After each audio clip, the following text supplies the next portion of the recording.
जनश्रुतियों पौराणिक कथाओं के आधार पर 5000 साल पहले महाभारत काल और से 2000 साल पहले रामायण काल अर्थात त्रेता युग में राजा दशरथ के साम्राज्य में अवध एक खुशहाल समृद्ध प्रांत हुआ करता था। उस कालखंड में न कृष्ण की ख्याति थी न ही राम की। राजा हरिश्चंद्र की दानशीलता और राजा रघु के पराक्रम की गाथाएं चारों दिशाओं में फैली हुई थी। अपने पूर्वजों के कार्यों से प्रभावित होकर राजा दशरथ ने तीर्थ यात्रियों के लिए जगह जगह विश्राम करने के लिए छोटी छोटी झोपड़ियों का निर्माण करवाया था। ये वो समय था जब काशी का प्राचीन इतिहास, वहां की समृद्धि, वहां का ज्ञान हर व्यक्ति के लिए कौतूहल का विषय था।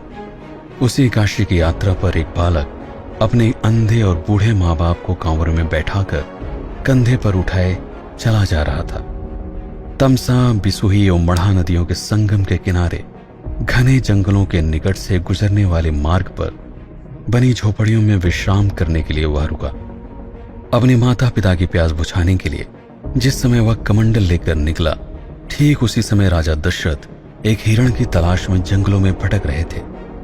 नदी से उठने वाली विचित्र आवाज को सुनकर उन्होंने शब्द भेदी बाण चलाया, जो उस युवक के लिए काल सिद्ध हुआ। ये कोई और नहीं बल्कि श्रवण कुमार थे, जो अपने माँ बाप को तीर्थों की यात्रा पर ले जा रहे थे। आज इस स्थान को श्रवण क्षेत्र के नाम से जाना जाता है, जो अकबरपुर रेलवे स्टेशन से मात्र 10 किलोमीटर की दूरी पर स्थित है। आधुनिकता की भागदौड़ में इस तरह के स्थान उपेक्षित होते जा रहे हैं, लेकिन अभी भी कुछ लोगों की आस्था और विश्वास इन पौराणिक कथाओं पर इतनी अटल है कि उन्होंने अपना संपूर्ण जीवन यहीं पर रहते हुए क्षेत्र की देखभाल के लिए समर्पित कर दिया है। संगम के निकट ही श्रवण कुमार की समाधि पर हर साल दिसंबर में पूर्णमासी स्नान के साथ ही 9 दिनों का विशाल मेला लगता है, जिसमें आसपास के जनपदों से भारी मात्रा में लोग एकत्रित होते हैं। 16वीं सदी के मध्य यानी आज से लगभग 450 साल पहले 1566 के आसपास तमसा नदी के तट पर विस्तारित घने जंगलों के बीच से यात्रा करते हुए अकबर ने अपनी सेना के साथ कुछ समय के लिए एक सुनसान जगह पर विश्राम करने के लिए पड़ाव डाला। वर्तमान में यह स्थान तहसील तिराहे के नाम से जाना जाता है। अपने सैनिकों में एकता की भावना को प्रबल रखने एवं धार्मिक रूप से एकजुटता बनाए रखने हेतु नमाज एवं इबादत के लिए यहीं पास में ही एक मस्जिद का भी निर्माण किया गया, जिसे आज भी लोग किले वाली मस्जिद के नाम से पुकारते हैं। अकबर के आने से 250 साल पहले यानी सन 1300 के आसपास ये क्षेत्र राजभरों के अधिकार में 2 रियासतों में बटा हुआ था, भुज की और सुरहुपुर। कालांतर में सुरहुपुर रियासत को सैयद सलार मसूद उर्फ गाजी मियां ने जीत लिया और भुज की रियासत राजपूतों के नियंत्रण में आ गई। कई दिनों के पड़ाव के दौरान अकबर के आदेश पर कुछ सैनिक इस क्षेत्र पर अपना आधिपत्य स्थापित करने के लिए यहीं पर बस गए। इस तरह अकबरपुर कस्बा पहली बार अस्तित्व में आया। क्योंकि उस समय तमसा नदी को पार करने के लिए कोई भी माध्यम उपलब्ध नहीं था, अतः अकबर के आदेश पर लकड़ी के पुल का निर्माण किया गया, जिसे काफी समय तक शाही पुल के नाम से जाना गया। वर्तमान में यह पुल अपने बदले हुए स्वरूप में अकबरपुर को शहजादपुर से जोड़ता है। काफी समय तक उपेक्षित रहे क्षेत्र का विकास नवाबों के काल से प्रारंभ हुआ। मुस्लिम शासकों ने इमामबाड़ों, मस्जिदों, ईदगाहों और धर्मशालाओं का निर्माण कराया, जबकि अंग्रेजों ने स्कूल, अस्पताल, पुल, तहसील, ब्लॉक, रेलवे स्टेशन आदि बनवाए। आजादी के बाद 1952 में हुए प्रथम चुनाव में लागू हुई जमींदारी उन्मूलन विधेयक ने तमाम गरीब मजदूरों व कामगारों को भूमिहीन से भूमिदार बनाया। तब से लेकर एक लंबे अंतराल तक क्षेत्र में विकास के लिए कोई भी बड़े कार्य संपादित नहीं किए गए, लेकिन शीघ्र ही अकबरपुर का भाग्य बदलने वाला था। 29 सितंबर 1995 को अपने 137 दिनों के प्रथम कार्यकाल की समाप्ति से 18 दिन पहले शिव बाबा स्थल में एकत्रित विशाल जनसमूह के सामने मायावती ने अकबरपुर को फैजाबाद जनपद के अधिकार से मुक्त करते हुए एक नए जिले के रूप में स्थापित किए जाने की घोषणा की, जिसके साथ ही इसका नया नामांकन हुआ अंबेडकर नगर। नए जिले के निर्माण के साथ ही अंबेडकर नगर के लिए विकास की नई संभावनाएं खुल गई। फैजाबाद, सुल्तानपुर, बाराबंकी, अमेठी और अंबेडकर नगर, इन 5 जिलों को मिलाकर अयोध्या डिवीजन का गठन हुआ। प्रशासनिक कार्यों को सुचारू रूप से चलाने के लिए जिले के 2350 वर्ग किलोमीटर क्षेत्रफल में निवास करने वाली लगभग 24 लाख की आबादी को बांटते हुए अकबरपुर, टांडा, भीटी, जलालपुर एवं आलापुर इन 5 तहसीलों का गठन हुआ। विकास कार्यों को जिले के 1757 गांवों तक पहुंचाने के लिए अकबरपुर, कटेहरी, भीटी, टांडा, बसखारी, जलालपुर, भियाव, रामनगर एवं जहांगीरगंज इन 9 विकास खंडों अर्थात ब्लॉकों में बांट दिया गया। जिले की सुरक्षा व्यवस्था के सुदृढ़ हेतु एवं घरेलू शांति व्यवस्था को बनाए रखने के लिए कोतवाली एवं 18 पुलिस थानों की स्थापना की गई। अकबरपुर, जलालपुर एवं टांडा जैसी घनी बस्तियों की साफ सफाई एवं सुधारीकरण के लिए 3 नगर पालिकाओं की स्थापना की गई। इसके अलावा गांव की समस्याओं के निस्तारण के लिए किछौछा एवं इल्तिफातगंज में 2 नगर पंचायतों का भी गठन हुआ। आम व्यक्ति स्वयं अपने क्षेत्र से किसी नेता का चुनाव करके अपनी समस्याओं को सरकार तक पहुंचा सके, इसके लिए जिले में 5 विधानसभाओं का गठन हुआ। कटेहरी, टांडा, आलापुर, जलालपुर एवं अकबरपुर।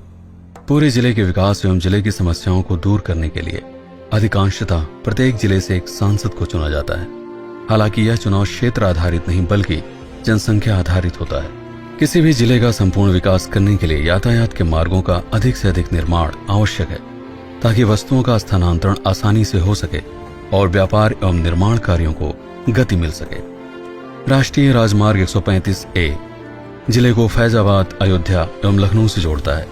राष्ट्रीय राजमार्ग 28 टांडा को आजमगढ़ एवं वाराणसी शहरों से जोड़ता है।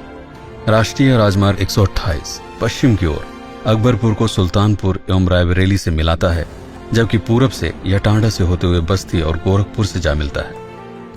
अकबरपुर स्टेशन से अयोध्या स्टेशन तक जाने वाली रेलगाड़ियां इन 5 छोटे स्टेशनों से होकर गुजरती हैं। कटेहरी, गोसाईगंज, अलनाभारी, बिलाहरघाट। जौनपुर की ओर अकबरपुर जंक्शन से शाहगंज जंक्शन के बीच 4 ग्रामीण स्टेशनों पर यात्री वाहक रेलगाड़ियां विश्राम लेती हैं। जफरगंज, मालीपुर, तुलसीनगर एवं भिलवाई। इसके अलावा करनपुरा के खदानों से आने वाले कच्चे कोयलों को सरयू नदी के किनारे स्थापित टांडा थर्मल पावर प्लांट तक ले जाने के लिए अकबरपुर जंक्शन से जाने वाली गाड़ियां सूरापुर एवं टांडा स्टेशनों से गुजरने के बाद पावर हाउस के कोयला एकत्रित करने वाले क्षेत्र तक जाती हैं। इसके अतिरिक्त विशेष अवसरों पर विमानों को उतारने के लिए अकबरपुर से टांडा जाने वाले सड़क मार्ग पर लगभग 1.5 किलोमीटर लंबी हवाई पट्टी का भी निर्माण किया गया है। भ्रमण के लिए जिले में कई धार्मिक एवं ऐतिहासिक स्थल हैं, जिसमें से प्रमुख हैं आलापुर तहसील क्षेत्र में स्थित बाबा गोविंद साहब की तपोस्थली एवं समाधि स्थल, जहां दिसंबर व जनवरी के महीने में विशाल मेला लगता है। अपनी मनोकामना पूरी होने के लिए लोग यहां खिचड़ी चढ़ाते हैं। किछौछा में मौजूद सूफी संत अशरफ जहांगीर समनानी शरीफ की दरगाह, जिनके बारे में कहा जाता है कि वह ईरान के सिमनान प्रांत के बादशाह थे। यहाँ सभी धर्मों के लोग आस्था एवं विश्वास के साथ आते हैं। फैजाबाद अयोध्या रोड पर स्थित शिव बाबा धाम, जहां प्रत्येक शिवरात्रि पर विशाल मेले का आयोजन होता है। अकबरपुर में स्थित अंबेडकर पार्क, लोरपुर का ऐतिहासिक किला एवं हंसवर स्टेट में स्थित 150 साल पुरानी मकरही हवेली। इसके अलावा भीटी की हवेली, अनिरुद्ध नगर का हनुमान मंदिर, भुजिया माता मंदिर जहांगीरगंज, ब्रह्म बाबा मालीपुर, झारखंडी बाबा झमरुआ, कमला बाबा आदि कई स्थलों से स्थानीय लोगों की आस्था जुड़ी हुई है। आधुनिक युग में मात्र शिक्षा ही एकमात्र ऐसा साधन है जिसके द्वारा आप समाज के विकास एवं मानव कल्याण में अपनी महत्वपूर्ण भागीदारी दे सकते हैं। महामाया राजकीय एलोपैथिक मेडिकल कॉलेज, राजकीय engineering college, Mahamaya college of agriculture engineering and technology एवं VJV college of technology Ramnagar जैसी उच्च शैक्षणिक संस्थाएं शिक्षा के प्रमुख स्तंभ हैं।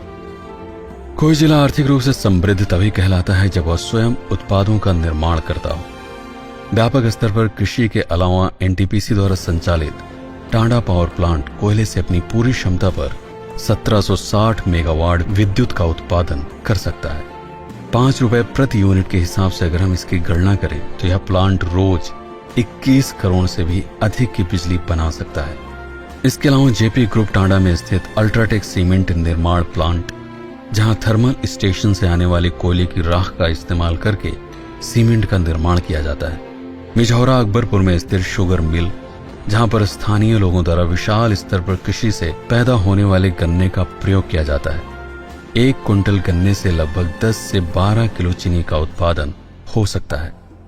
23 मार्च 1910 अकबरपुर में एक ऐसे बालक ने जन्म लिया जो हमेशा के लिए इतिहास के पन्नों में अमर हो गया। हम्बोल्ट विश्वविद्यालय बर्लिन जर्मनी से पीएचडी की उपाधि प्राप्त करने वाले डॉक्टर राम मनोहर लोहिया ने भारतीय स्वतंत्रता संग्राम में अपनी महत्वपूर्ण भूमिका निभाई। आजादी के बाद भी उन्होंने समाज में समानता की भावना को जागृत करने के लिए कई संघर्ष किए। अंततः 12 अक्टूबर 1967 को मात्र 57 वर्ष की आयु में नई दिल्ली के अस्पताल में उनका देहांत हो गया। इसके अलावा किछौछा से उर्दू के दो महान कवि सैयद अमीन अशरफ एवं सैयद वाहिद अशरफ, शरीर रचना विज्ञानी पद्मश्री अवार्ड से सम्मानित मेहंदी हसन, भगवत गीता को उर्दू में भाषांतरित करने वाले उर्दू कवि अनवर जलालपुरी, जिन्हें 2018 में पद्मश्री से सम्मानित किया गया, इस्लाम के विद्वान मदनी मियां, माउंट एवरेस्ट पर चढ़ने वाली भारत की पहली दिव्यांग महिला अरुणिमा सिन्हा, जिन्होंने 7 महाद्वीपों की ऊंची चोटियों पर चढ़कर कीर्तिमान स्थापित किया। उनके कार्यों को सम्मानित करने के लिए 2015 में उन्हें पद्मश्री से विभूषित किया गया। इसके अतिरिक्त पूर्व मंत्री लालजी वर्मा, राम अचल राजभर, जयराम वर्मा, राम मूर्ति वर्मा, आरजे रौनक, राष्ट्रीय कवि अभय सिंह निर्भीक, भूतपूर्व विधायक शेर बहादुर सिंह आदि कई लोगों ने अपनी प्रतिभा से इस जिले का नाम रोशन किया है। आशा है आपको अम्बेडकर नगर के ऊपर यह वीडियो पसंद आया होगा। हर महत्वपूर्ण स्थान एवं व्यक्तियों को इसमें शामिल करने का पूरा प्रयास किया गया है, लेकिन फिर भी संभव है कि कुछ चीजें छूट गई हों। यदि ऐसा है तो उनके बारे में कमेंट में अवश्य बताएं। भविष्य में कभी जब इसका संशोधित संस्करण प्रकाशित होगा तो उसमें उन चीजों को भी अवश्य शामिल किया जाएगा।